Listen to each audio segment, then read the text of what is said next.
Povero tipo, quale mala sorte, signao la vita sonta la sventura. So patrelaio, re glorioso e forte, l'abbandonao quando era una creatura. Lo re Polibo, con la sua consorte, se l'addevaro e cita si lo cura, e diventao Corinto la sua corte, ma non servio a fermare la iattura. Edipo lo destino aveva segnato, come una sorte di maledizione, che Adelfi addivenato aveva lo fato.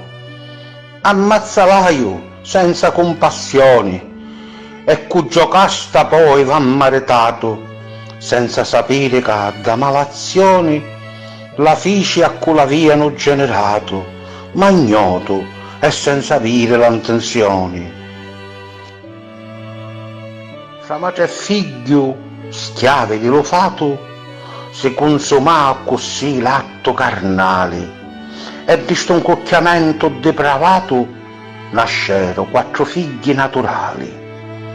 Ma lo per serio tinto e scellerato, che non si sazia mai di fare male, queste 4 picciotte via salvato pur un destino misero e infernale. Antigone decise di parlare coi Ismene, l'altra soro, per capire se da magari la volia aiutare e a due povero frate seppellire. Ismene ha cominciato a chiamariare, che se Creonte lo venia a sapere, e certo un ciammo le faceva ammazzare, perché ero conscio dello suo volere. Antigone diceva che non è oro la legge d'un tiranno maledetto, se a morto non volia dare decoro. E con la raggia e l'animo sconfitto a Ismene disse: non sei più un mesoro, e quando verrà mia t'era peggetto. Antigone oramai era sicura che avesse fatto ciò che aveva pensato, e notte tempo d'una sepoltura a do defunto ancora scommicchiato. Ma non se l'aspettava la creatura, che un servo di Creonte dammucciato all'altra satta nesce e la cattura in manifesto stato del reato.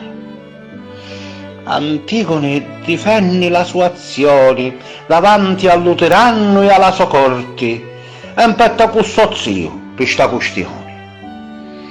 Consente di rincontro alla sua sorte, convinta che non fece violazione, ma re Creonte la condanna a morte. Emuni, quando ebbe informazione che Antigone aveva essere ammazzata, corre in soccorso della innamorata e con suo padre Creonte fa questione. Piemone la sentenza gli era canciata, non muore nudo per un'abbonazione, e la sozzita via solo intenzione di fare cosa giusta e moderata. La legge è legge e sa a rispettare. Lo re non voleva sentire ragione e per rifardo non poteva passare. De parte so, lo principino Emune contro suo padre ha cominciato a schigliare con tante motoperie e con santioni. Emune non sapeva che zocco fare. La sua futura giovane consorte, suo padre la voleva far ammazzare, casanza di deligi foddi e storti. Da mentre stava addasso all'ammecare, pigliato di sdeliri e di sconforti, pensavo che un uomo la potia salvare da povera picciotta della morte.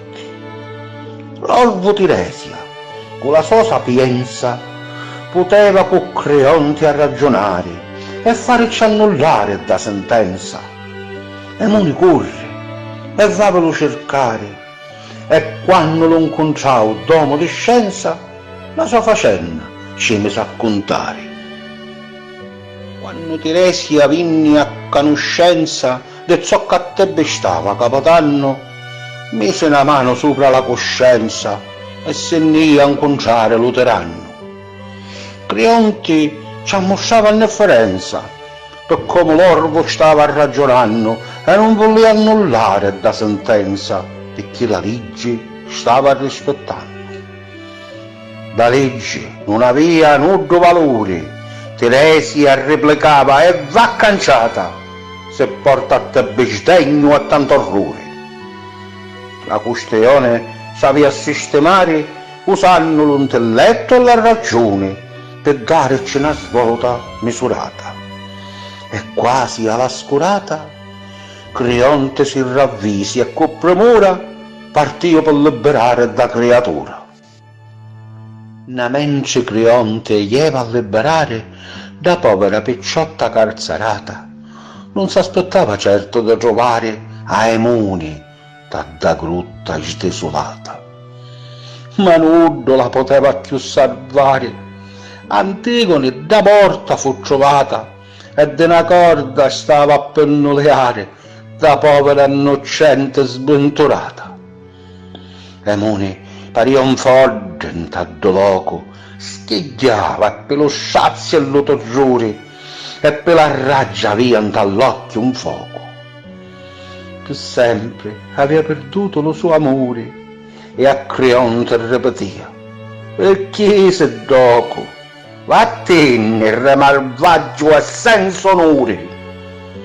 Poi orvo di dolore impugna la spada e a sopra t'ammenazza, ma infine con da lama iddio s'ammazza.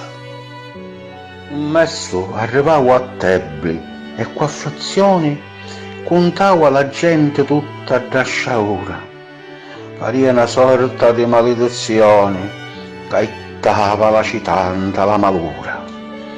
Ma da vicino a tanta confusione passava la regina per sventura e dopo che ascoltava la discussione scappò al sinchiosetincio a quattro mura. Creonte e le sue serve in processione facevano un malinconico trasporto, tutti in silenzio e con lo passo accorto, ma l'occhio chine di disperazione. Piancita assieme a me sto figlio morto, parata al lutto tutta la nazione, capiva me follia e le male azioni, e mune s'ammazzavano dallo sconforto. Piancia Creonte e Mexto ripetia dalle singhiozze cope sto lamento, e lo meschino ancora non sapia che Euridice per lo gran tormento da un attimo da sommero e fuggia la morte s'aveva dato in un momento.